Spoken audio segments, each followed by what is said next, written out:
Hello guys, pag-usapan lang natin si Joaquin at si Daniel Padilla at ang kanyang kapatid. Ayon kasi sa balibalita, lagot na. Joaquin aprobado kay Daniel Padilla para sa kanyang kapatid.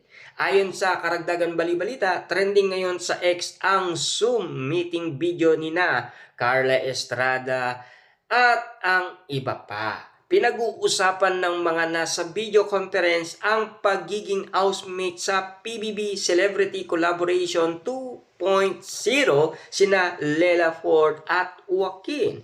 Mapapanood sa viral video na sinabi ni Neil ang kausap niya si Daniel Padilla at ina-assure niya na no matter what will happen, he makes sure that Joaquin will take care of Lela and 100% priorities her well-being. Sa nasabing Zoom meeting din ay sinabi naman ni Angel Locsin na once makalabas na raw si Lela sa bahay ni Kuya ay gusto raw niyang itong makita para matrain niyang personally, tapos dudugtungan ito ni Ma'am Carla Estrada na si Daniel naman daw ang bahalang mag-train kay Joaquin paglabas nito sa PBB.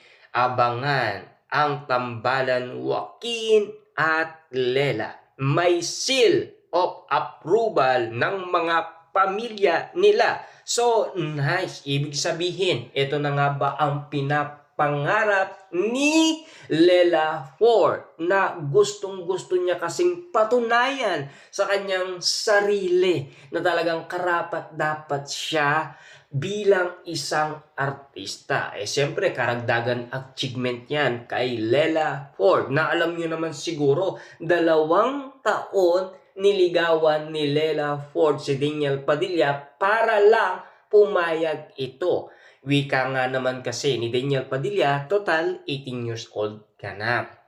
Wala naman kaming magagawa kasi gustong-gusto daw talaga ni Lela Ford na meron siyang mapatunayan, 'di ba? Kaya nga sinasabi ni Carla Estrada, pagbigyan na natin ang kapatid mo, 'di ba? Kasi wala naman tayong magagawa kasi gusto niyang meron siyang mapatunayan, 'di ba? Na alam niyo naman siguro, yung isang kapatid ni Daniel Padilla ay may asawa na rin, 'di ba? Kaya nga naman kasi ang sinasabi ni Lela, karagdagan achievement nga naman kasi. Pero ang pinag-uusapan, ang tambalan Joaquin at Lela Ford. Yan ang inaabangan.